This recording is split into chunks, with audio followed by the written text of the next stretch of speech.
I got a quick note today from Skura, and this will actually apply to Menelik. When David Alders was in the last meeting, he mentioned education through the high school, and he went to his board and got approved funding to start a program within the high school, which will add to your curriculum. I think Mr. Brown and Charles Mulligan will get to you. And then he'll be working with those two, the students and the principal, to develop some sort of education program through the high school that hopefully will go down to the lower levels to educate. As Brian said, education is going to be a big part of our committee. Educate on recycling and municipal solid waste and whatever else their program will entail. I'm not sure if our committee will have that much to do with that. It's kind of between Skura, David Alders, and the high school, but it's a start to the process of educating our community on what to recycle, what not to recycle.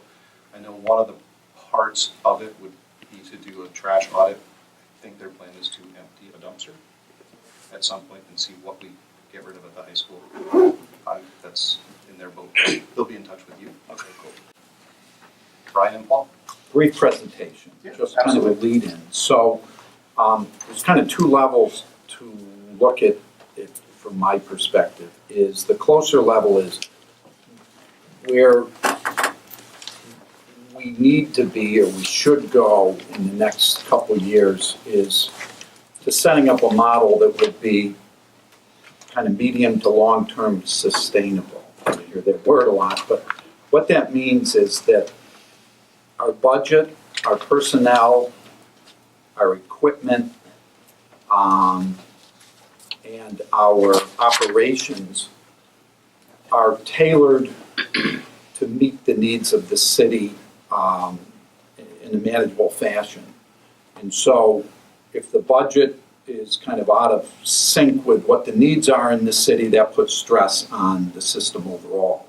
If the personnel is out of sync and not kind of matched up to what the needs are on a day-to-day basis, that puts stress on the system. If the equipment is not balanced within that system, it puts stress on the system. And so this is an opportunity for us to look at all the aspects of solid waste, which is where you're coming from. But all of those where I would like to be operationally, short term down the road, is where all those things were balanced, where we had a budget that we all kind of agreed on, this is the best way to go about things, where we had personnel staffing that was balanced within that. It doesn't mean that on any given situations, emergencies can't come up. But structurally, right now, the system is stressed from a variety of reasons, and this is an opportunity to address all that. That's from an operational standpoint for the city. The bigger picture is in terms of being a responsible community, being a clean community, being a fair community. I know all those aspects come in so that we're operating in a clean manner and that we're responsible, let's say, to the environment. We're operating in a fair manner where everybody, as fair as it can be, is on the same page and on the same level and contributing, their fair share, if you will. Just kind of balancing that out and end up with a system that works, is understandable, is predictable, and that is sustainable, going forward. So it's kind of my overview that I offer, and I'm open to any questions anybody has. Go forward. Brian has been asking me for information. I've been giving you whatever I can. I think it's great that the committee, you can't have too much information from all the different aspects of what's involved. And what I'm confident in and really enthused about is that this committee can be a vehicle to address almost all the needs and all those different aspects of solid waste in the big category. And I really welcome this opportunity. So can you do us a favor, and for everybody here, we pick up garbage and recycling within New London, and we also take the private hauling garbage at our transfer station. We take it in. We get 50. They pay us a fee to take away the private hauling. Yeah, the way it works now is any haulers that come in, and Quince, you can tell us the exact number. So if somebody comes in like Con College, it goes to our system, they're paying how much? Let's just say for trash. Is it 80? For trash, $80. Yeah, so they pay, if you will, a premium for delivering to our transfer station. There's certain entities, if you will, that deliver right to us, like Con College.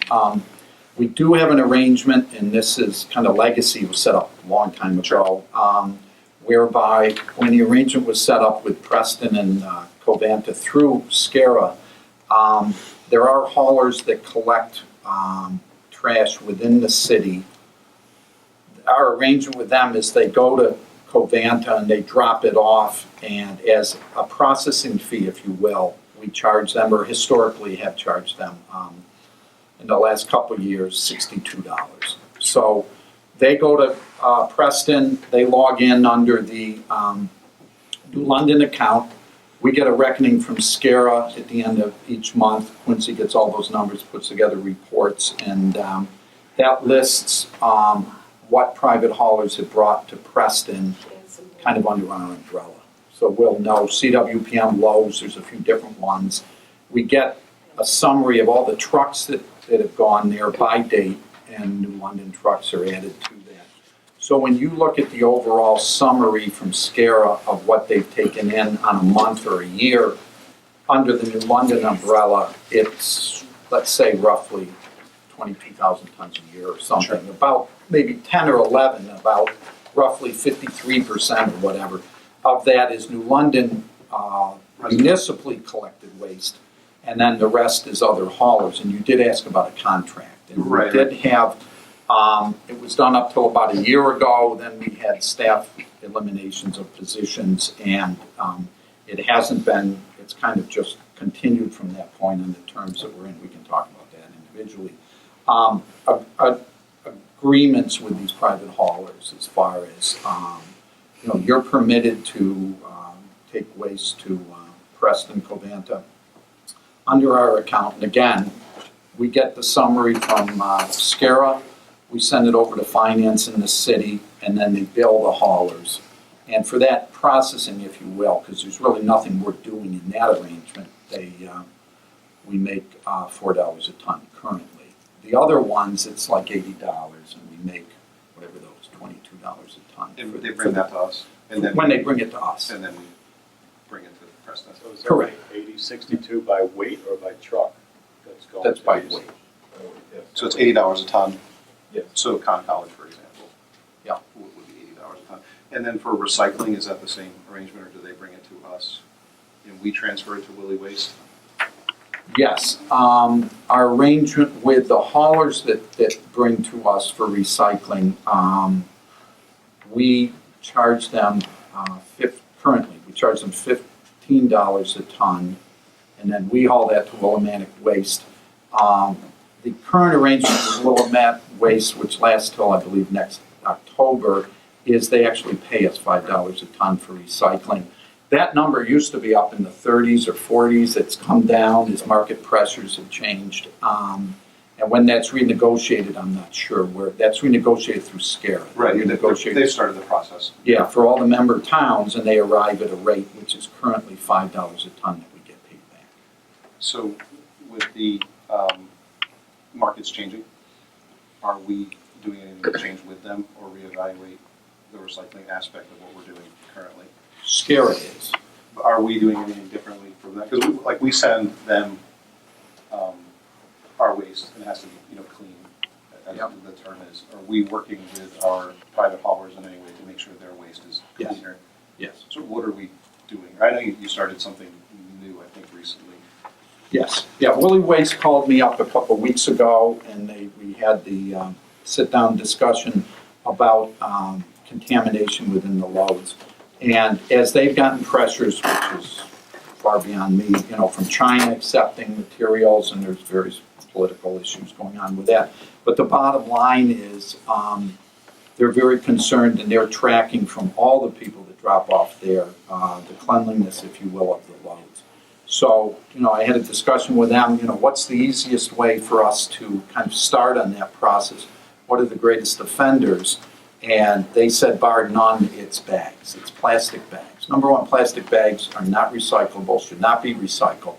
But the added kind of frustration or challenge is that when there's a bag that is sealed or tied and has materials in it, now they've got in their recycle stream not only a plastic bag, which shouldn't be there, they've got materials in there that they can't look at and determine,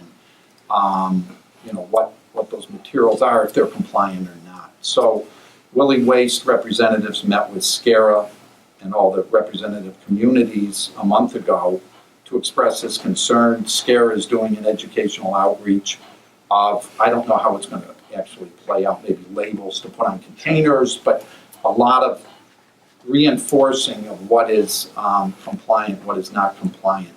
And currently, after I had that discussion with Willie Waste, it was mainly the plastic bags that we're trying to get at.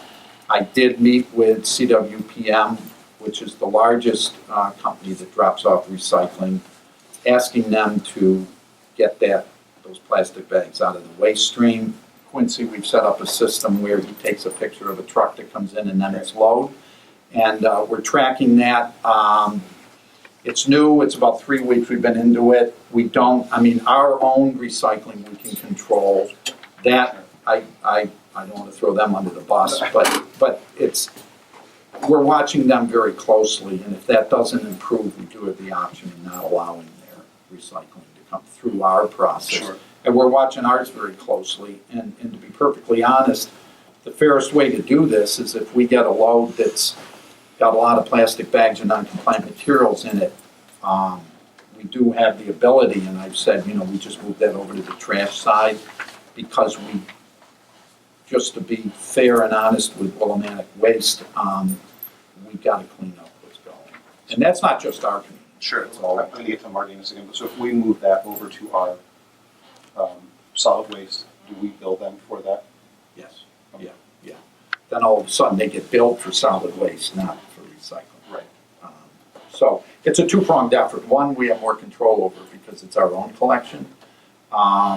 And I'm not out in the field and going down streets and picking material up, so I really can't address how compliant people are with their recycling. I don't know. Abel's in recycling, he wants to weigh in. You chose it. I can say about half the town is compliant, at least half. The rest, it's difficult every day. You're separating, you got material that doesn't belong there. You get people yelling at you because you won't take it. But it's like, you gotta follow the rules too. That's the problem. We have to enforce everything. We can't be everybody's friend. So I'm going to get back to you in a minute, but I want to get to Marty because he had a question, but I'll get back to you on that. Well, I think it's germane to the conversation. From your perspective, and especially with the changing market conditions, is single stream recycling working? Define working. If we, people put stuff in plastic bags like their newspapers, that kind of contaminates those newspapers, or somebody's got to open up the bag, take their time to separate them.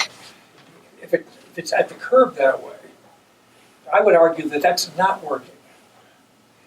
And single stream is supposed to be, you put all your stuff in there and it goes away. Well, single stream working. And also glass is a problem. That's, I think, as far as China's concerned, the biggest contaminant is glass. Well, what's come down to us, you put out the appropriate materials on the street, they're gonna get collected, they're gonna get up to Willie Waste, they're gonna go up through their sorting machine, and they're gonna go where they need to go.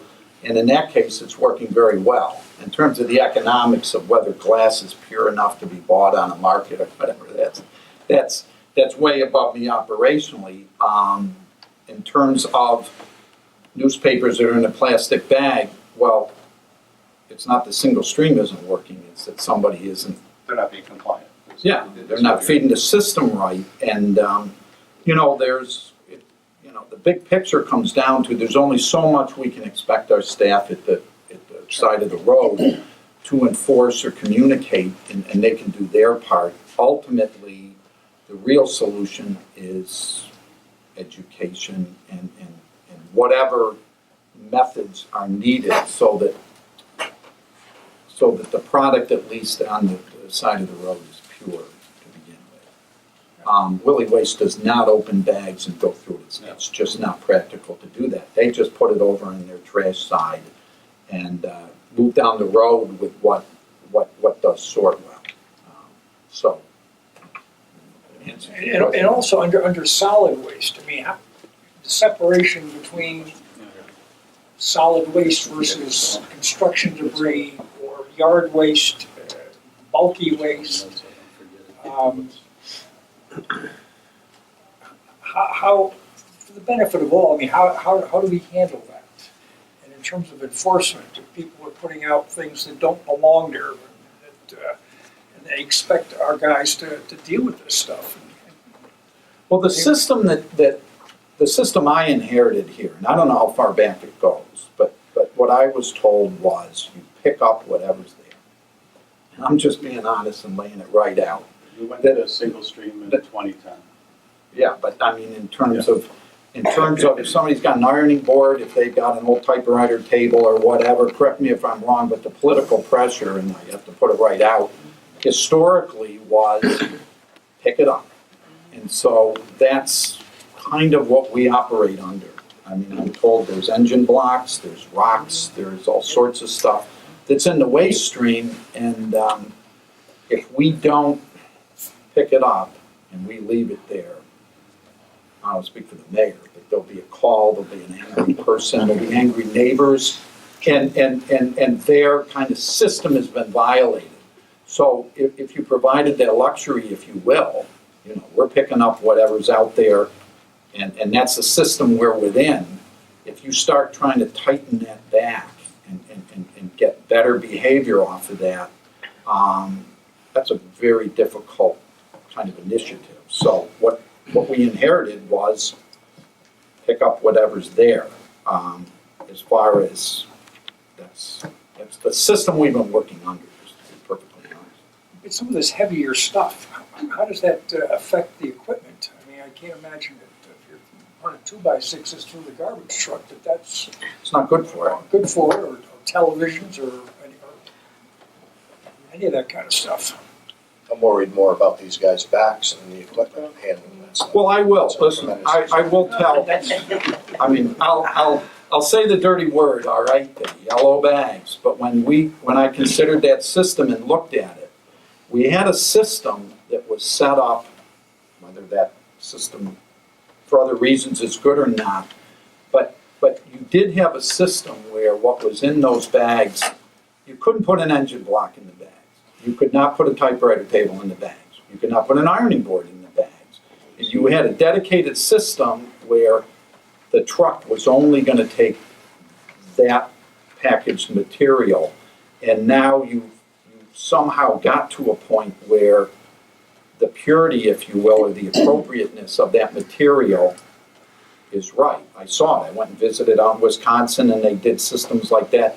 And you put the bag in, it compresses a lot because it's got in food scraps and other things, styrofoam, whatever the things are that are considered trash. It's much easier on the equipment. So in answer to your question, it's not good for the equipment. It's not safe for the people who are picking it up. But it kind of rolled downhill to the point where what I was told when I started, not in so many words, but in effect was just pick it up and keep moving. So.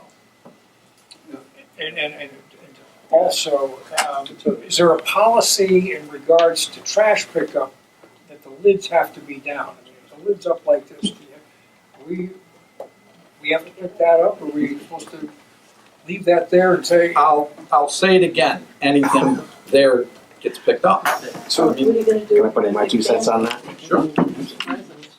Whether or not they have a lid on it or not, and especially if they don't, the lid is gone, broken, or whatever, and it's out there in the rain, then it becomes quite heavy also. But as Brian said, and I can say that when I started here, I was told if it burns, it goes. If it's a dresser, a table, it burns, it goes. As he I said. know the answer to some of these questions, but I think it's for the benefit of some of the folks in the audience, I think it's important that we have. And as he Get some of this said, stuff out. if you don't pick it up, a call ends up going upstairs and it trickles back down to us to go back out and pick it up. I'm aware of those calls.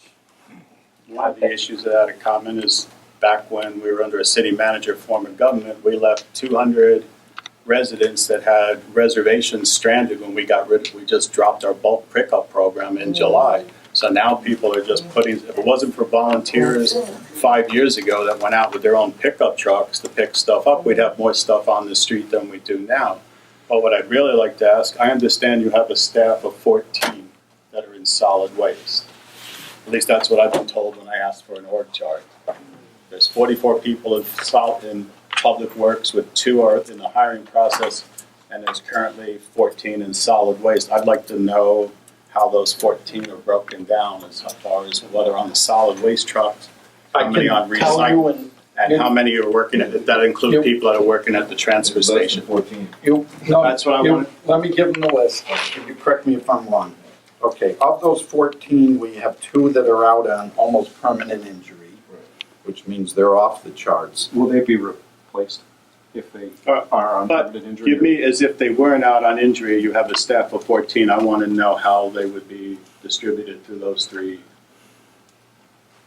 It's obvious there's going to be injury, that's the people are going to be on vacation, but if they were up and running or they were a physical body from the 14 I was given, how many are solid waste, how many are on recycle trucks, and 2 or 3 must be working at the transfer station out of that 14. Let me see how I broke that. I will say the 2 are on injury because they've been off for months, and I will say that is affecting our operation. But that being said, we have a crew leader. We'll work from the top on down. We have a crew leader, and then we usually have a person in the yard. Yeah. Correct? We have 2 people that platoon as haulers. Is that a correct statement? Haulers. And that, what that means is they take the material from the station, they pack it into a long trailer, and they take it up to Preston or So they're basically, they're in the yard for all practical purposes. I have 3 people then in the yard or at the transfer station. Those 2 people that are hauling are not physically on the road I picking ran up 6 trucks. loads today. So you're just going back and forth all day? That's what I did. Right, but you're not coming I'm to not. my street to pick up recycle. That's what I'm trying to determine. No, I'm is how working my these- way down. Okay. Yeah, I'm working my way down. So we have 2 what we call recycling maintainers so far, Abel and Timmy. Yeah. Yep, so that's, Yeah, we those are, recycle. those are out on the street. And we have 1, 3, 4, 5, 6 that are, no, it's gotta be, yeah, 6 that are trash. So that's what, on a given day for pickup, say a Thursday or Friday pickup in my area in 3rd District, I have 2 recycle trucks out and 3 solid waste trucks out? Is that a fair 2 assumption? solid waste trucks out, because there's 3 What in each happened truck. to where we had the one arm where there was only one driver picking up, now that a lot of people have these 90-gallon trash cans? The one arm broke. Plus, we've had claims with the one arm striking parked cars, it's difficult to maneuver. I mean, We've had issues with it. you can kind of take both sides of it, but it became so expensive and so troublesome to maintain. So they have to pick up those huge Sure. green garbage pails. Let John finish with these. Yes, sir. So I've been here 15 plus years, and when it started, basically we had our own trash cans. Most people had a 32-gallon Rubbermaid. The biggest problem, and these guys, I don't know how long you've been, you can back me up on this. The biggest problem that we had at the time, people were not covering their trash. So they get around this in 2008, and the fact that we were bringing these one-armed bandits, as I'll call them, to pick up trash, we went to the automatic lids and the green barrels that most people have today. Right?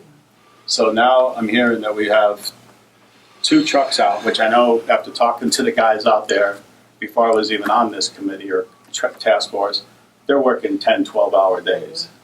Well, My next question, and I don't know if it's going to come for you, it'll be easy for either Abel, Quincy, and I'm sorry I don't know Rick.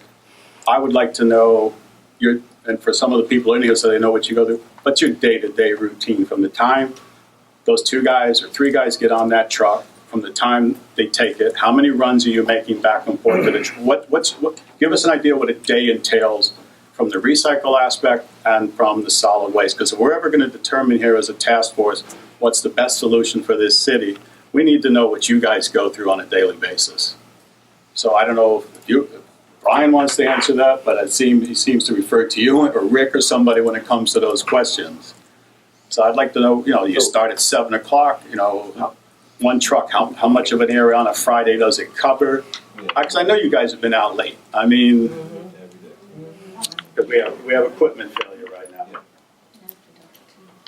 Well, I need to clarify that. We have equipment issues and we have staffing numbers, okay? What you're referring back to, overall, we used to have 96 people in public works. We had a lot more people in 40 solid waste. 44 they gave me, not 96. No, we In the had past. 96. They cut that to 44. And what's happened is they cut, we do our best to fill in. That's the same for highway, it's the same for parks, it's the same for building maintenance, it's the same for solid waste. What happened in solid waste, and you can fill it all in, but we had the perfect storm of older equipment. I don't want to blame my predecessor, but not always the most appropriate equipment.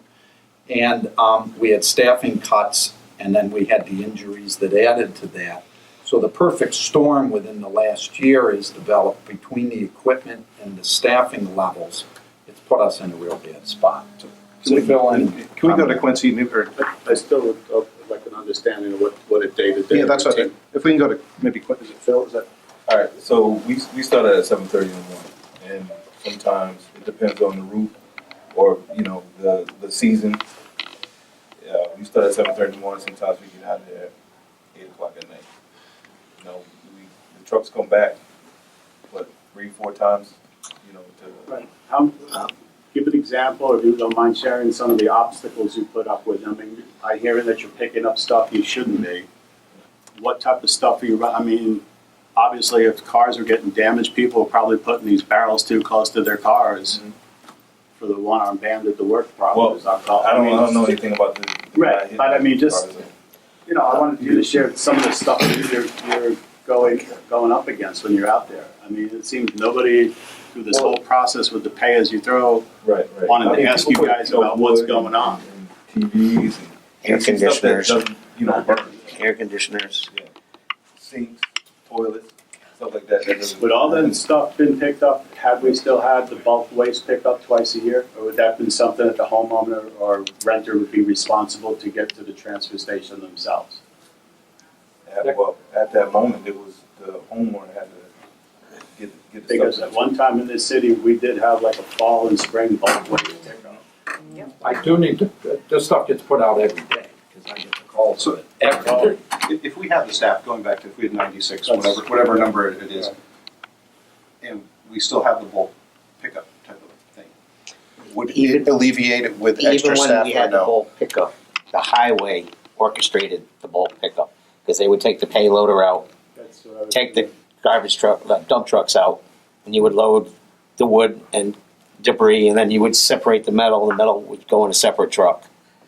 It was Where not, my question was going with the staff was because there's been times I've seen 3 guys on a recycle truck because somebody's on vacation and the person that's operating the recycle truck solo isn't there to drive that particular truck, so they're using a normal solid waste truck to come around and pick up my recycle. So that's why I was trying to get a scope of how things were laid out as far as who does what. So we'll get back to Brian, I promise. But I want to. So the other thing is if we have 2 people off, as you're saying, off the chart or out injured, do you pull resources in from any of the other public works departments areas like parks or highway to fill their spots? Yes, In order to, all right. yes. So Brian touched on we had 2 people who were Right, that's what I was- injured, and so I want to go on to Paul, who's the Go ahead. risk guy. Just waiting for that link. It seemed like a good opportunity. I know we'll have more questions for Brian, but I want to give Paul an opportunity to get his take on the risk we have with public works. So turn it over to Paul. Okay, just for background for everyone, as risk manager, my responsibility is basically to identify and work to mitigate any risk exposures that we have. Such I work for the taxpayers, anything that would cost the taxpayers money, whether it be workers' comp claims, liability, auto, property. It's my job to proactively identify the exposures, find solutions, and mitigate those solutions. Spent a lot of time with Public Works and Solid Waste. Fortunately, due to our risk management efforts, and we have formalized our risk management efforts, just to give a little background, we do have a risk management steering committee, we've got a public works safety committee, we've got some other risk mitigation processes and procedures in place. So we've come a long way. With that said, public works in particular, solid waste operation keeps me up at night. Actually, more so than police and fire. We have some tremendous exposures with police and fire. But if you look at the injury statistics, and this is something we've talked about with all of the solid waste guys when I first started, they are behind police in terms of injury rate, severity, and fatalities. They are right smack. They're worse. Yeah. Okay. Yep, they are right behind police, and they're right sandwiched between police and fire. So it's a tough job. Just to list some of the exposures, we talked about the workers' comp exposure. Certainly it's a significant issue, the material handling. They're out there in the dark, all inclement weather. We've got riders on the back of the trucks. That's a significant exposure. We've had some injuries with a rider on the back of the truck and pulling in and not seeing a sign and striking the sign and almost getting whacked, and could have been worse.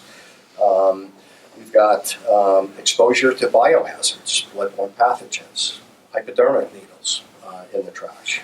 We've had some issues with picking up some of the trash along Bank Street because of needles. So it's a tremendous workers' comp exposure. From an auto exposure, we put out a lot of miles. We've got all the trucks on the road, crowded, congested urban area. We've got school in session. Our trucks are on the road, especially as it gets darker. Our trucks are out on the road when kids are, out there. And we've got liability exposures. The transfer station. We're all aware of an unfortunate incident that occurred in the transfer station, and quite frankly, that's one of the reasons why I was hired. We've made significant improvements at the transfer station. We've done some engineering controls, some gates to try and eliminate that. So even though it's a dangerous operation, I think we've come a long way in terms of formalizing our safety and risk exposures. But one of the inherent issues we have, not only has Public Works been cut more than half in terms of bodies, these guys have been doing the same job for, how long have you been here, Woody? Almost 20 years. 20 years. We're wearing people out. Those two injuries that we have that will probably end up being career-ending injuries. One is a hip and some other issues, and the other, the employee took a fall during a winter, went down, shoulder. So we're wearing people out. It's a tough job. There are some tough exposures, but we've come a long way. I think we can manage it. And I have to say, the guys do a good job. If they have any safety concerns, they can come to me. We certainly try and address them. We do have a whole issue with our maintenance, our aging fleet, which is problematic. But the guys have done a great job out there. They're conscientious. Their safety, they're concerned about safety. So we've come a long way. And if you look at our costs, I know you would ask for costs. Overall, from a city perspective, our total cost of risk is declining significantly over the last 5 years. The total cost of risk is basically everything, whether it's our insurance premiums. And by the way, we assume a lot of our risk. We have a $350,000 deductible on every workers' comp claim. We've had some high deductibles on the liability and property side. We were successful in reducing a couple of those deductibles to $350,000 from $500,000. So we've come a long way in negotiating favorable insurance terms for the city. And we're at the 5-year mark, showing consistent improvement, reducing our total cost of loss. And I'm looking forward to going to market next July and seeing if we can reduce those costs further. I know one of the things you wanted was a breakdown of the costs, and I've updated the numbers.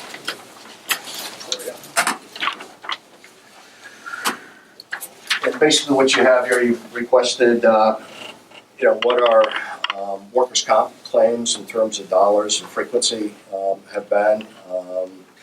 We've had some employment liability, CHRO cases. We've had some liability auto property claims. So you've got all those totals. You know, we run a 5-year, it's a 5-year running average. So 2012 dropped off. That was the year of the fatality in the transfer station. So we take a snapshot at the past 5 years, and that's basically what you have here. I've tried to break out the cost of the workers' comp premium and liability premium as it relates strictly to solid waste. That's really kind of a guesstimate based on number of employees, compensation rate per $100 of payroll, and given the number of vehicles that we have. So I've updated those figures for you. So, go ahead. On the workers' comp line, so that number before the slash, before the dollar figure, that's the number of individuals Number of claims and then the dollars associated. associated with it. Yeah, it's also important to realize that these numbers change constantly, not in terms of frequency of claims, but the dollars. You know, some claims go down, some claims go up. So Is there a reason from 2015 to 2016 that we basically, I'm looking at, we had 4 claims not totaling $3,000, and in 2016 we had 9 claims, almost 164. Is that claims or individuals that got hurt? Both. They're individuals that have submitted workers' comp claims, and those are the dollars Because associated. if I look historically based on equipment, that's around the same time that we got rid of the single-arm bandits. That was supposed to save some of our workers' comp claim. I haven't done a study on that, so I can't correlate that. Because I know we bought 3 trucks and had to sell 2 back at a loss because when we looked into it, we didn't realize that we couldn't use all the same trucks on all the streets in the city. So on the bottom line, I'll get to you after this. So on the bottom line, Paul, you have total costs, but it looks like they're going up. Well, But you said they're going down, so. overall, city is going down. Okay, I understand. And these losses are impacted by the 2 serious injuries that we have. So The our current ones. Jet Public Works So going, they're as a result of 2017, they're not in our current year of 2018, Yes, they are. or they're carrying over. Yeah, they actually occurred in 2017. so overall, the city's going down, Public Works. And Public Works is going down total. This is just for solid waste. So solid waste is going up rapidly? Well, no. You know, it's unfortunate that the severity of the 2 injuries, that's what's driving the cost for solid waste. I understand. So You know, that's we- an anomaly to a degree, possibly? Is that like a surgery or something? Yes. Oh, yeah. Yeah, I mean, there are significant injuries that required surgery and long recovery, and there's questions as to whether or not they can come back and fulfill the heavy task demands of the job. So in a normal year, what number would you guess? Or around about, within 100,000? Well, I mean, if you could, you know, I would just average it out, but it is an anomaly. Typically, what we could do is cap it at like 50,000 to, you know, I could do that analysis if you want. It's okay, I'm just. No. Okay, yeah. So Marty had a question? Council recently approved the purchase of, or lease purchase, should I say, 5 new trucks.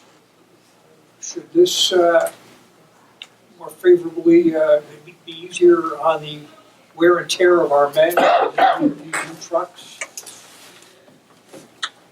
Yeah, I mean, the scale of the trucks to the work that we do, the loads, they're much lower, they're much easier to access.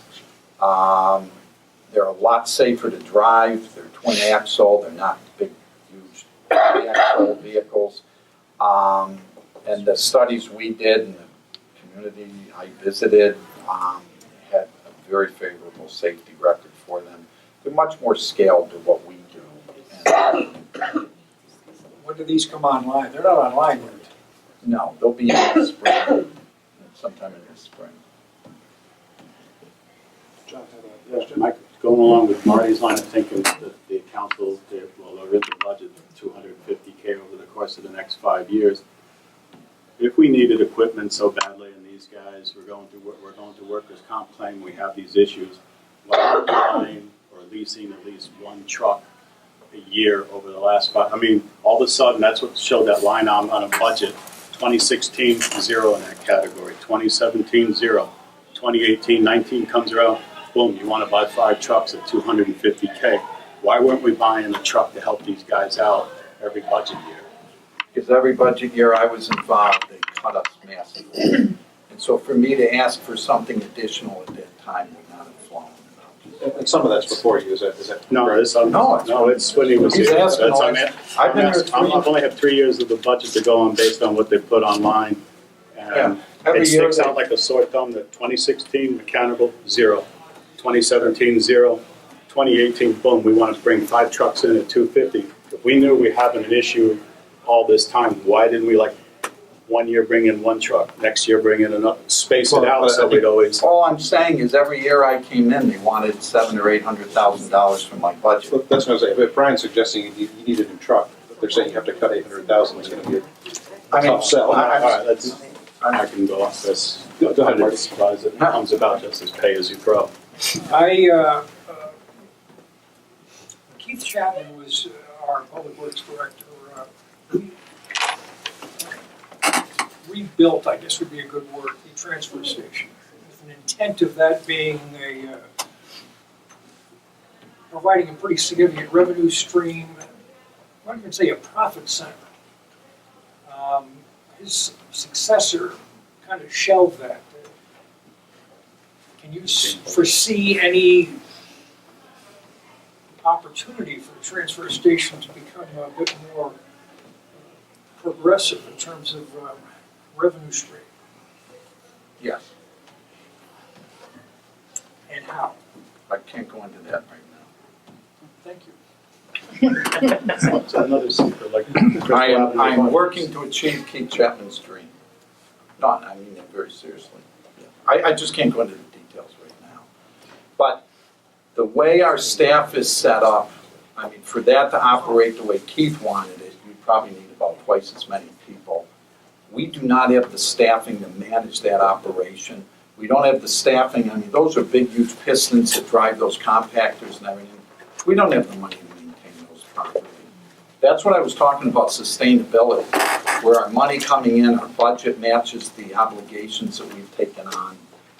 We're just not staffed to run that as a super commercial operation, doubling the amount of load that would come in. We are looking at options up there that would maximize our investment. And I'll leave it at that. So, and I've got another topic that our neighbor Waterford, this isn't recycling. They use larger recycling buckets on wheels with lids. Would we be well served to consider moving in that direction for recycling, but then encourage more recycling and it would make it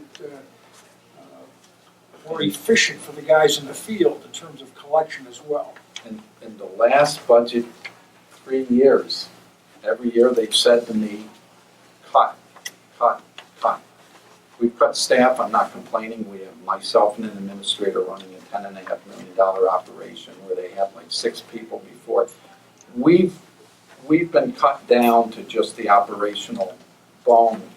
And so I was not, especially last fall when the state said that the state aid they were holding back on. And the council said to me, you have to cut, cut, cut.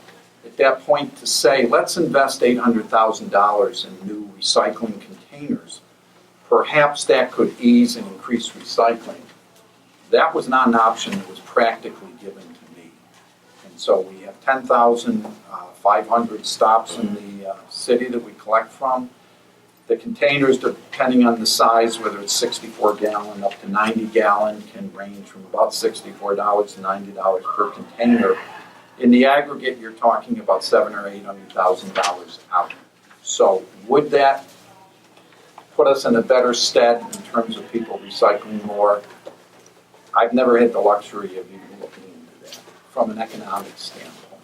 Possibly it could, but it would be a significant capital investment. So, taking from what you two said to you three, if we had carts, just like we have the green carts, we have blue carts for recycling, rather than random whatever, on the street for recycling, how much easier would that make your job, or would it make it more difficult to deal with on a daily basis? Depends on the day.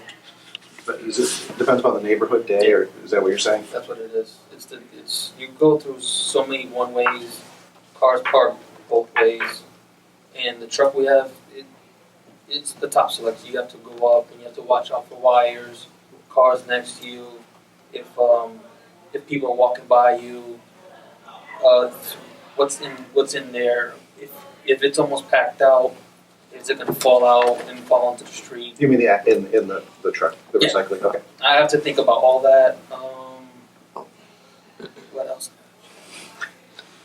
My mind is just everywhere. I will add on the load-all style truck, they do have tippers that are about that high off the ground. One of the options was, they are very versatile to go from recycling to trash. So in terms of, that would be a different way that we picked up the recycling. I'm just saying that would be very suitable to those. So for the actual truck, and I'm more worried about on the actual. The 2 trucks that we have now. Is that on any given? These Did you new wanna say trucks something, are Rick? supposed to be able to, handle both Right. solid waste as well as. Rick, you want to say something too? I don't want to Just, shut. my point is, what you asked, Abel, he's actually telling you about the 2 trucks that we have now. They are not designed to pick up the containers. Right. Okay. They will pick them up, but that's not their design. The new ones that Brian has on order, I In order believe, for- are in order much for more him to suited pick- for that. In order for him to pick up what Waterford would have, he'd have to have a vehicle that the solid waste has with the load on the back.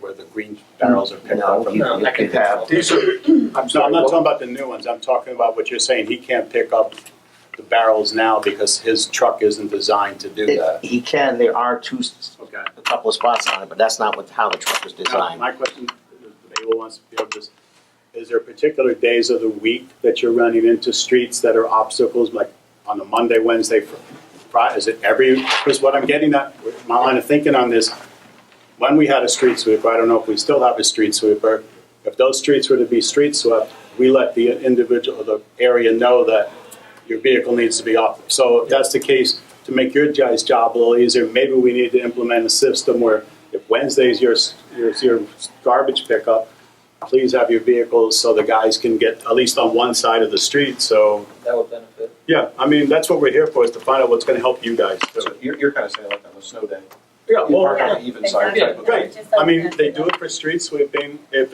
these guys are running into issues, we're running into workers' comp claim because of the obstacles they're going into as far as picking up trash.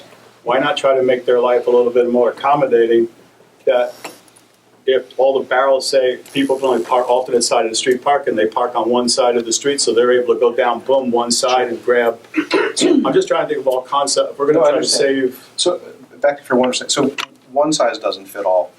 Kind of is what you're saying. Is that what you're saying? Yeah. So certain neighborhoods, a cart where you lift that it lifts up versus you lifting up. Yeah. Because you have to go between things and around things, which makes it complicated for us Yeah. and for you to make it work. Did you guys, John, do you have a question? I got a question. Let's say, I was going to say, let's take a couple of questions from here I then. got a list. You know me. But I have an idea, just thinking, that you know how the buses have stop sign for the children? Because I have seen these guys out in my street and Harry's cop don't care. Oh, they When don't they're, let me, so if you have a stop, you know, like a stop sign, let them know, flashing lights, whatever it could be, to accommodate them. Because they're crossing, they're doing their work coming from one side of the street while the truck is parked on one side. Harry's cop don't care. Any of those people that coming from Lawrence Memorial Hospital, So some of those guys, I have seen them jump to the side real quick with the garbage can because somebody is not taking their time or the consideration of slowing down. let me throw it to Brian for a second. So we're going to I'm have just saying. new trucks Thank you, in the Brian. spring.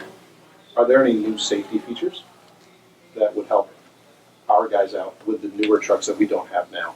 safety features in terms of predicting traffic that would be, Not predicting, but like she was saying, like flashing lights or a stop sign. oh, Or that, Are they smaller so that they have visibility? they are smaller, yes, they're yes. If And you're they talking have, about safety, and you that's can one. drive on they're kind of corny, but you can drive on either side. They're totally equipped left or right. So that's an additional safety. They are side loading, which is a different configuration. I'm not thinking that would answer this question. They would have whatever the current lighting and noise, warnings or alert systems that would be required now. Could we add or retrofit them with a stop that would legally have people stop? We can do that, whether the police can enforce that. I mean, there's a law that said if that school bus is there and that stop sign is there, that law is they arrest you. So we'll be eliminating any rear loading from the future with these new 5 trucks. And the new trucks will be able to handle the current barrel, the 90-gallon, 45-gallon barrels that we have out on the street. Yes. It's even worse when this is something like when 2 guys are in the back. One is on my side of the street, which is fine. Sure. But the person who's crossing the street to get to the other garbage can, and Harry's not looking, and they have to dip their head down to look again and look. I mean, it's like crossing the street. No, I It's understand what you're really saying. It it's may like, be past whoa. the scope. The scale and the visibility of this is on a much, it's much lower, and the mirrors and everything would give them, Sorry. it's not going to change people's behavior. I want to make sure we get a couple more questions and then we'll probably move on. We'll go to Jackie next. I have a suggestion.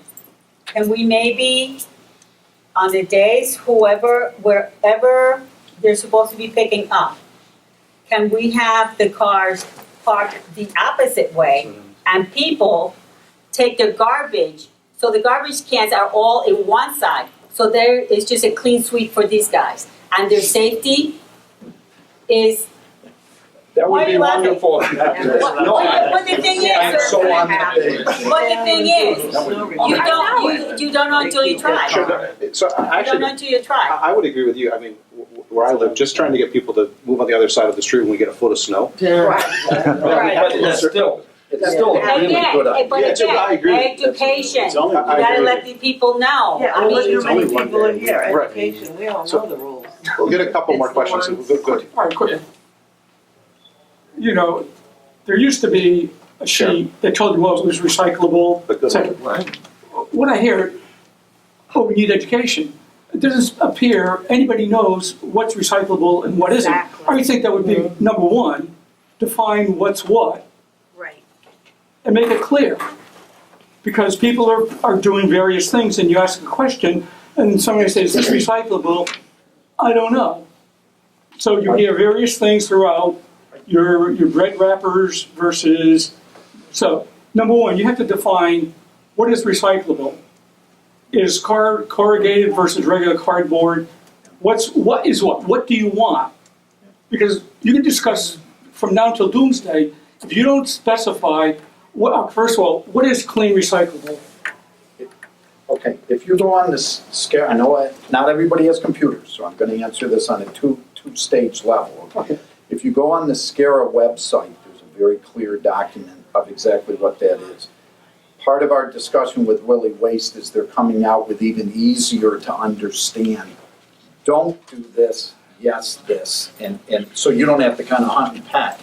You're absolutely right, it exists, but it will be updated, but then we have to figure out, we're into operations, getting the job done, how to get that word out, and where to put those flyers and everything. I can have it. I agree with you totally. The avenue to get that out, I could use some help with. So one of the ideas that I've actually seen is, so if we had a garbage, just to tack onto what Brian said. So if we had a garbage can, and you flip it up, and there's a sticker inside, and it has a picture of paper and cardboard that says, don't throw that away in there, put it in your recycling. Or vice versa, if you have in your recycling cart, hypothetically, you open it up, and there's a picture that says, don't put styrofoam in there. Part of the way, we have to learn as a community. As Marty said earlier, single stream recycling, is that the answer anymore?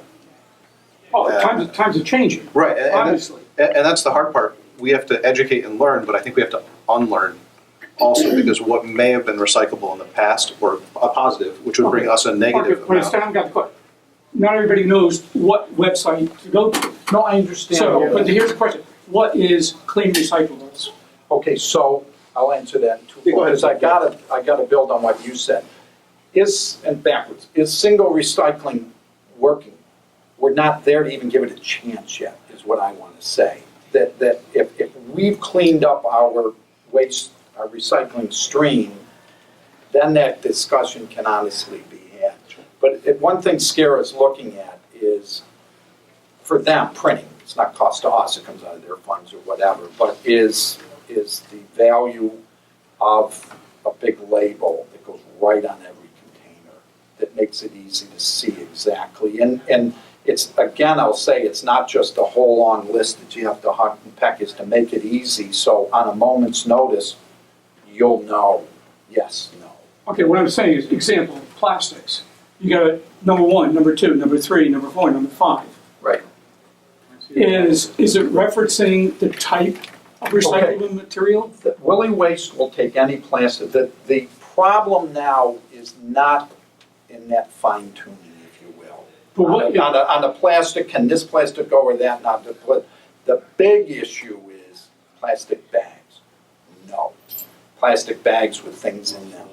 No. If that alone got out of the waste stream, they are perfectly capable of taking anything plastic that you put in, and if one thing isn't proper, they'll take care of that. You know what I'm saying? You don't have to be perfect, but the problem we have right now is the clearly, and a lot of people think a plastic bag is plastic. I can't blame them. That's what you would. That's what you would. But my question is, what is the definition of clean recyclables? I'll tell you. No plastic bags, and you're 98% there. That's as simple as we can put it right now, but it Pretty All right, much. so is it dirty plastic? Rinse or out. no. Okay, so it is by the type of material. That's fine tuning. A clean glass, a clean plastic, yes, it's kind of junky if you get the soup can. Okay, It's still got so the beans in it, but. So my point is, put down on a piece of paper what you want. Sure. All right. If you can't figure out how to get it out there, let me know. We'll get it out there. Let John. And a segue to that, to put a plug in, on November 13th, David Aldrich, who spoke to us at our last meeting to explain exactly what you're talking about, will be speaking again, and hopefully he'll be bringing the new brochure that SCARA is putting out to explain what is and isn't recyclable. And unless I misunderstood David, to get beyond just plastic, as Director Sear was referring to, we were told, generally you're going to take this hopefully back because you paid a nickel on it and put it in a machine. But if you throw this in your recyclable with this label on it, it's considered contaminated or dirty. This label, it has to be free of paper. It has to be clear plastic to be clean, is what I understood David at our last meeting. The Neighborhood Alliance, he's the expert. Ask him.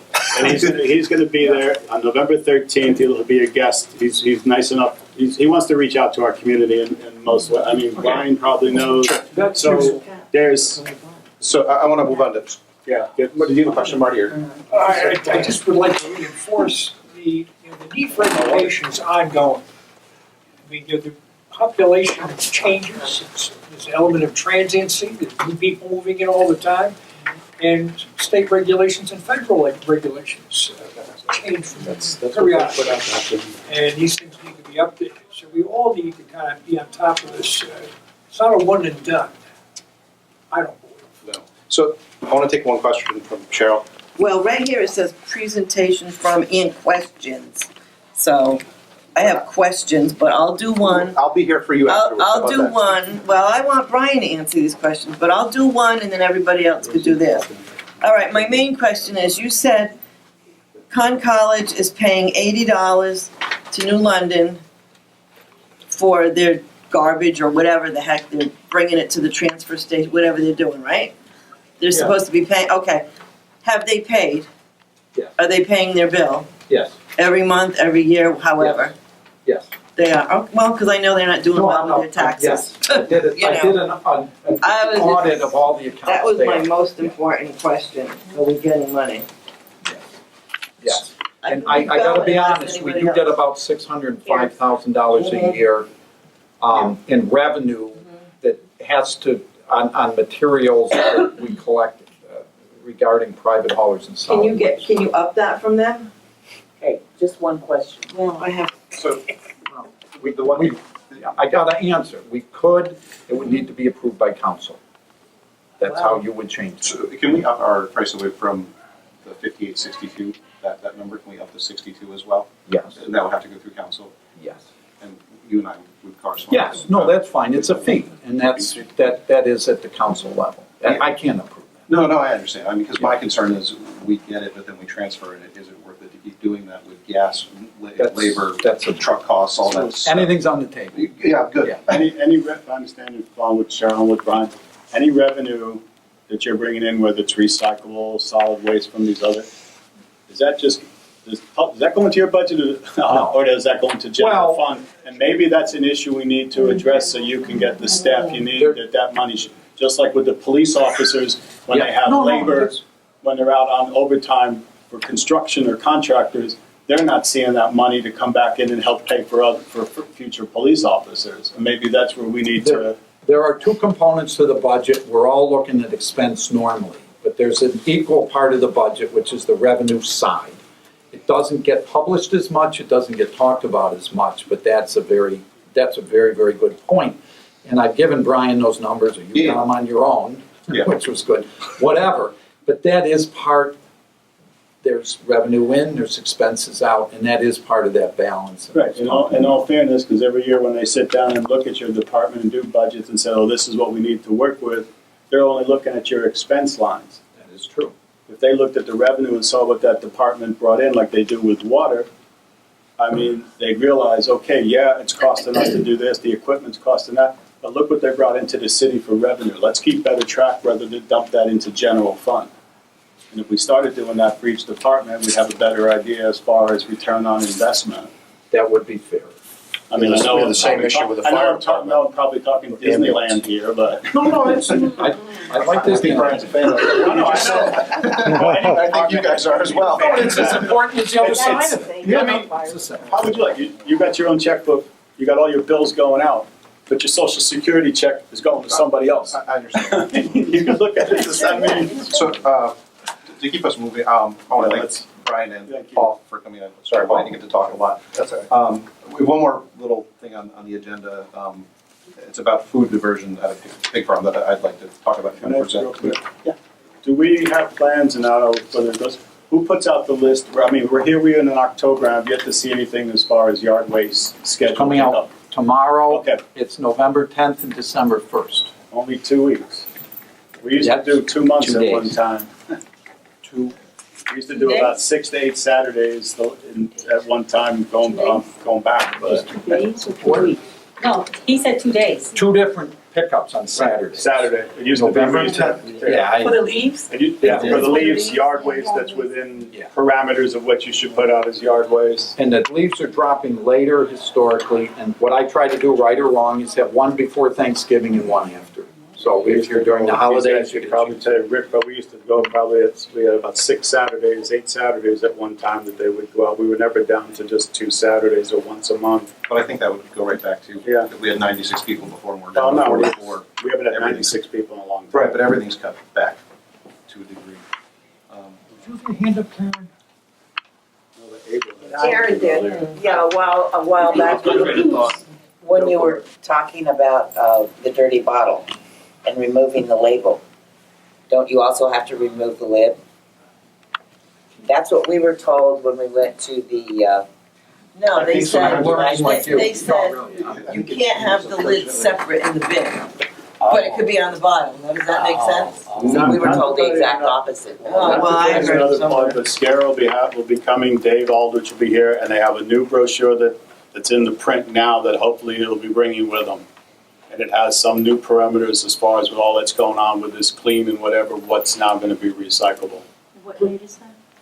Hmm? What date is that? That'll be November 13th, he'll be a guest at our Neighborhood Alliance meeting, At 6:30? 6:30, right here at the Senior Center. Sure. So for us, I think I'm going to pass on the new business because I'd rather have a quorum. We So can't do anything on it anyway. Right, that's okay, because I want to talk about that a little further. So we're on the committee member comments. Anybody has anything to add? Don may make an appearance here shortly. Should we wait? We can, because we'll be able to I get asked some him stuff. to come, so I would hopefully we can wait for Cheryl. You could Should be here take a few more momentarily. questions for Brian and Paul. If we want to wait for Don, does anybody have more questions? Oh, not Cheryl. Anybody but Cheryl? Okay, I Cheryl. do. Sorry. Hey, if not, you guys can leave and I'll sit and talk to Brian. I'm not afraid of him. Okay, Brian, I have a question to ask. Be afraid of you. I'm not afraid of anybody. Brian, plastic bags. Now, you're talking about plastic bags for recyclables. In other words, can my trash in my house be in a plastic bag and thrown in my big green garbage pail?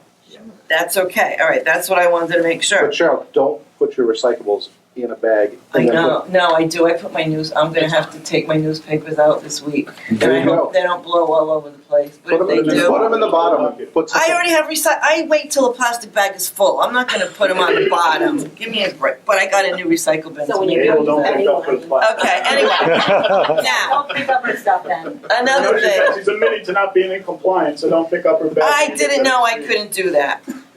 The city department's You know where she recycling. lives, right? No, I'll find out. Okay, good. The 21 Penny Lane, Okay. okay? And the guys have been very nice when they come down my street. So there. So, Anyway, so Cheryl's question is, how do we do as a city for recycling versus municipal solid waste, and are we doing it? are the city departments recycling? You might not be able to speak for the other ones. Do you No, know?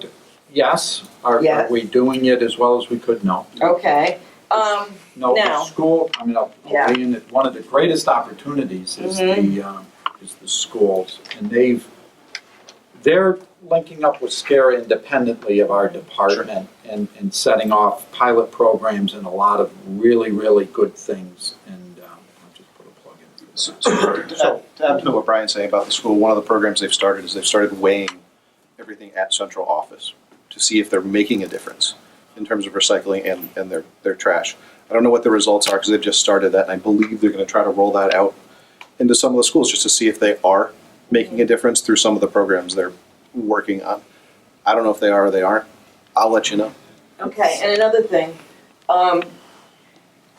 we were told at some meeting, I don't know what meeting I was at, but they said something about recycling and regular trash. It's almost costing us just as much to recycle as it is for you guys, for the cost of sending it to Preston. So, Didn't we hear that somewhere? You want to take it? I'll take it. So currently, that's not the case. It's not- Because as Brian said, our contract for Willie Waste is not up until, I believe, September of 2019.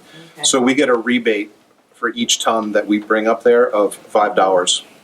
So if you look at other towns in Connecticut, I'll use Waterbury for example, their recycling newly negotiated rate is they pay $55 a ton to get rid of their recycling. Our rate here for solid waste is $58. So it would be pretty close if we move that into here. When David Aldridge was here last week, he felt that it would come in at a lower rate than 55, but predicting the future is a bit difficult.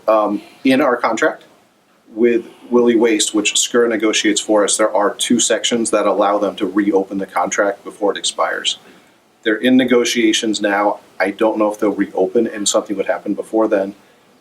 It may or may not. But recycling, I believe we will be paying for it to some degree.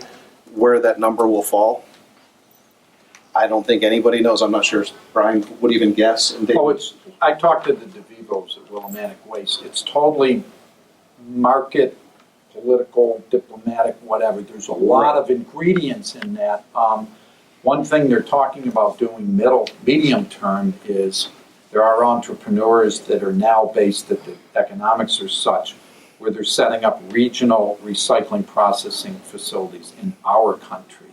Because the easiest way for a while was just put it on a barge over to China and get some money for it and it's all gone. Anybody who says they know exactly where that's going, really, has a pretty good crystal ball because it's all over the chart. And Tim said that, Tim DeVivo, it might even level off. So to put a number on what you said, if you take our recycling numbers from September of 17 to August of 18, and you take the tons, it comes out to about $142,000 more we would be paying a year if we were paying $55 a ton. We don't know where it's going to end up. We don't know where it's gonna end up, and it's also an incentive, if we don't take any action, we will end up that way. Sure. That's basically, I mean, it doesn't mean it's gonna happen, or when will it happen, but it's an eye-opener that the market's changed, and not only as a city, but as a country, we need to do something about it. This is not just isolated to New London. This whole recycle market has fallen out across the country. Actually, John sent me an article and I sent him My 3 hometown, or 4 South back with the Town, same is going through information. this right now. So- Brookhaven, New York is going through this. Enfield's experiencing an opposite problem. They're finding trash all over the place right now. So you had a question also. Never mind, okay. Abel, you had something earlier?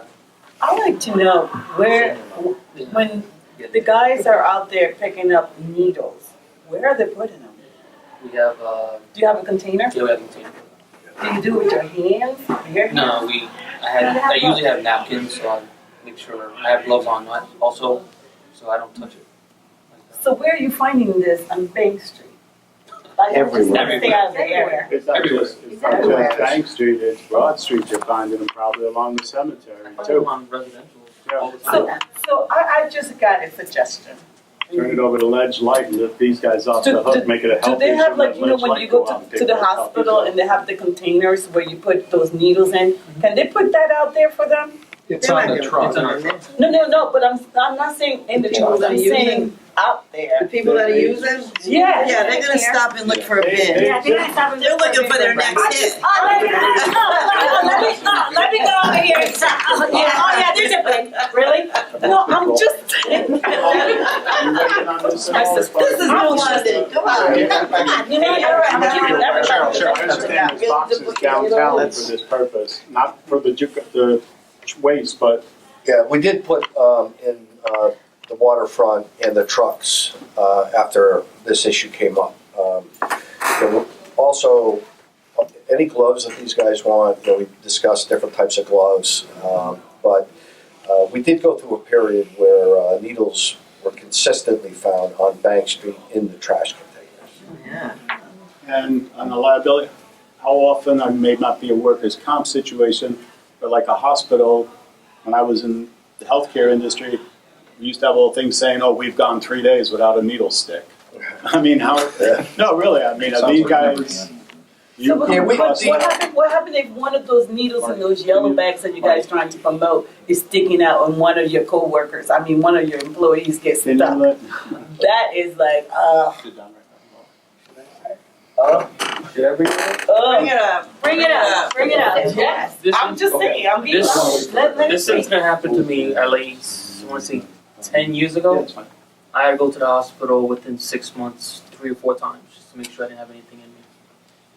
See, I still that's a get lie. checked every now and then, but I'm That's a fine. liability for the town of the city of New Is it a London. liability if we That's provide those anytime. containers to the town on public buildings type of thing? Or is No, we have, like in the waterfront, we have them, for instance, in the bathrooms, in some of the city restrooms. So we have made a concerted effort to put them in strategic locations. They do need to be monitored, picked up. Obviously, we have a company come in that disposes of this.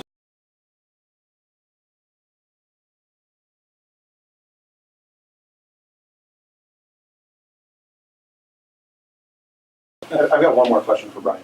Might have already been covered. So we have what we do now. If we do nothing, how much more is it going to cost us? Or where are we going to go in terms of costs, say the next 3, 4, 5 years, every year moving forward? Well, it's untenable to stay with the staffing that we have now. Well, we have to hold on to that till we get the new vehicles. It's a little more manageable with the new vehicles. It's 2 people on one trash instead of 3. If we stay the way they are and the new vehicles come in, it'll marginally take a little pressure off the routes that we have to do now, not significantly. And we'll beat the new trucks up because we'll be putting material in them that's not suited for normal trash. We'll be beating the operators up because they'll be hauling and picking up big heavy loads, inappropriate loads. There'll be more wear and tear on them on the truck. And So all that's going to translate to more. cost is where, Yes. where I'm getting at. Yeah, wear and tear on the vehicles, wear and tear on the people is what will continue. Marty? So, once upon a time, the contract allowed for the folks in this division, if you got through before your shift was done, you could go home. Still does. And that's still in place? Not that I've seen anybody getting off early. No, because we're down trucks, so But that's been long gone for about 9 months now. Then they're working 12 It's not, hour it's days. been going because of demand, not because of. Because of the breakdowns. Yeah. It's still available in the contract, it's not functional operation. I'm sorry, I just didn't hear the very end. Did we get to what we think a dollar amount? Whether it's a lump sum? We didn't get to a dollar amount. Like a dollar amount. You kind of gave We're still trying to work toward that, right? For what? If we don't change anything, how much in terms of dollars are we gonna go up? We know tipping fees are going up. And when are we gonna feel the brunt of that? And then those are questions I had asked you previously in council meetings. I guess the real question is translating the truck wear and tear and the people wear and tear and what we put in the truck, how does that translate to dollars? We're gonna go up 5%, 10% cumulative over time. Maybe it's, maybe more research would need to be done. Yeah, let me drill down a little bit. I mean, because for us, what we're trying to come to a conclusion on is the scenario, we do nothing, what happens? Correct. How much in a dollar amount do we have to get in front of before the taxpayers feel the brunt of us doing nothing? If we just stay doing what we're doing, we understand and know there's going to be an increase in cost. And based on what that is, will continue. right? And based on what that is, when we start looking at what potential solutions are, and the fiscal impact they bring to the table. So that's the foundation you're working on. Correct. Yeah, that's what we're trying to get. Yeah, to. I understand, and I can get that to you, it's just somewhat No, fresh, I want to wing If it. you can do it sort of like a 5 year out, Done. and then further out, it's gonna be less. Yes, I'm good. Exact.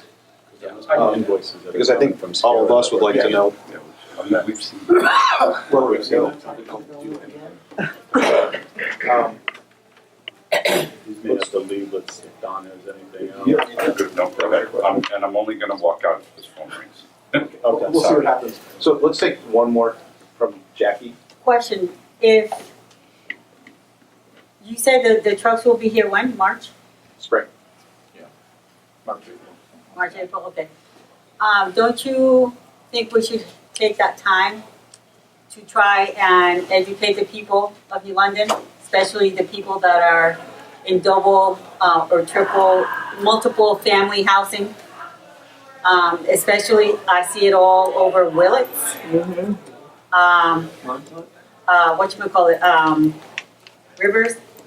Riverview Ave, our street. I mean, I'm willing to go out there and you know, beat the pavement to get the information out for you guys. I'm willing to do that, but I want to be proactive in helping these guys. If you're gonna have those trucks, it's gonna take that long for the trucks to come in.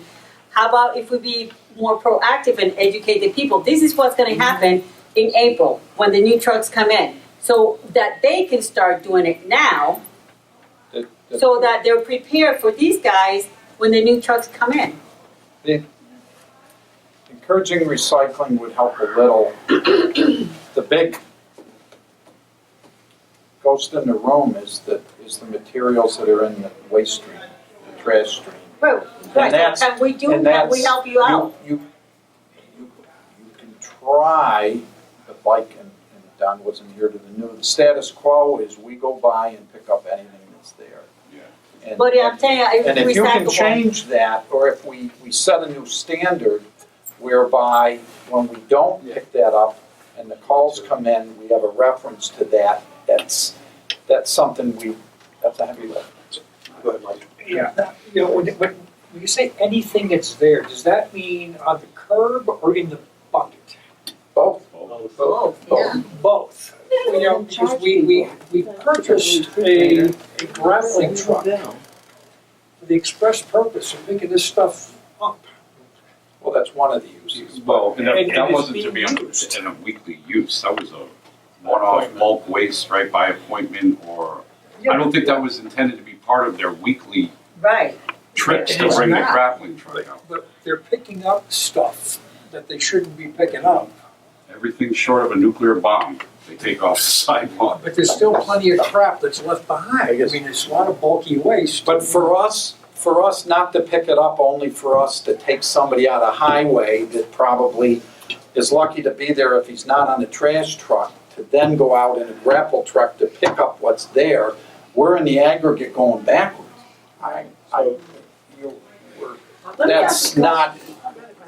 That's not moving forward. Go ahead, John. I'm just trying to figure, if I understood it, council approved a 5-year lease for 5 vehicles at $250K a year based on the budget.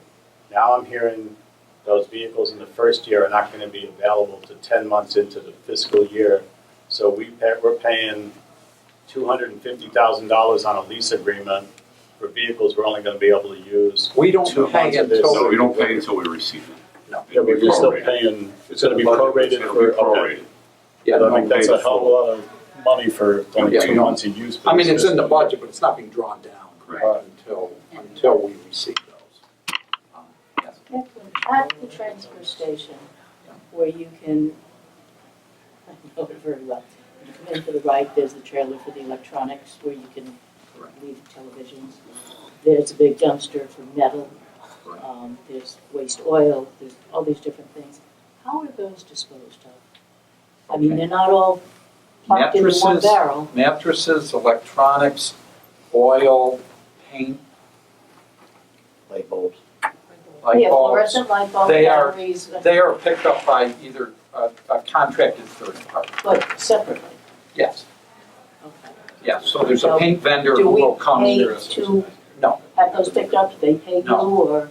So the way that works Yes. is when you buy a gallon of paint, or you buy a mattress, or you buy a printer, or any of those things, it's actually in Connecticut, it's built into the sale price.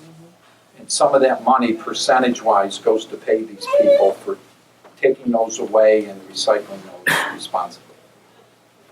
So it's neutral to us. Okay. It doesn't affect But it's us. their responsibility of the owner. We're just a place to collect and them to come and get it when it's full. So, But isn't it the responsibility of the homeowner or whoever is dumping or, disposing of it to call to have it picked up? repeat that again? Isn't it the responsibility of the person of the owner to have that picked up, calling to have it picked up?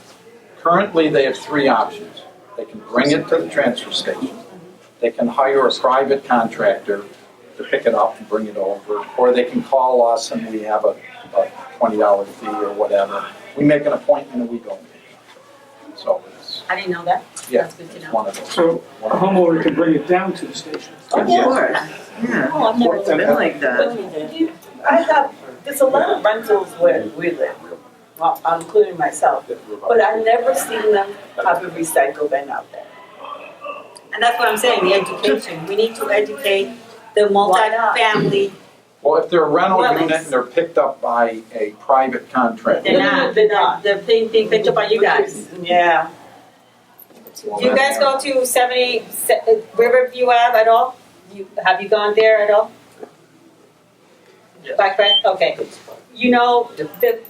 We're on 77. The apartment before us, there's 73. like, 73. So there's 4 families there. Every single day, every single week, those things, 4 buckets are overflowing. The things are open, they're not closed all the way because they're over, I'm talking like 4 or 5 bags. And the lid doesn't even close. Yeah.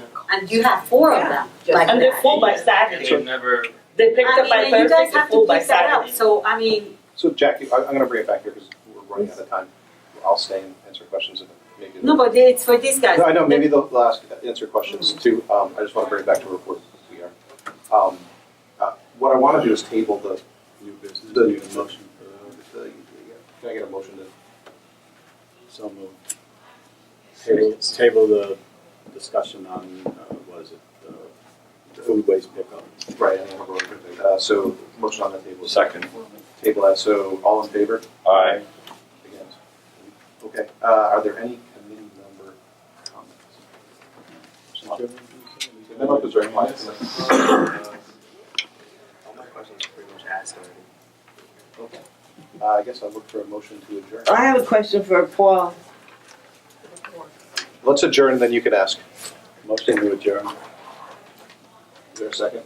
That looks like a Yeah, hazard to but me. can I just make a comment before we Uh-huh. adjourn? Just, and I'm really sorry that I was not here for the beginning of this. I'll just restate my position as a counselor is to educate. Part of the education is through this process of us fully understanding and grasping what it is that we are dealing with, because we kind of rushed through it a little bit with the PAYA program from an educational standpoint. Until we fully understand what our real costs are and how much they are going to increase and how we can then find a solution to control that, we really don't have a lot more to educate on. Now, I know we have vehicles coming. Part of what was intended with the PAYA program was an educational component to it, which we couldn't get our hands on the money to do that because we didn't adopt the program. So we have to get creative in the way that we're going to educate. But we've got to boil down into these costs first, and then as we start to look at potential solutions, we're going to know whether or not they make any sense. They have to make sense fiscally first. They should make sense environmentally at the same time. So I think we just need to continue these kinds of discussions, have these kinds of guests come in to talk to us.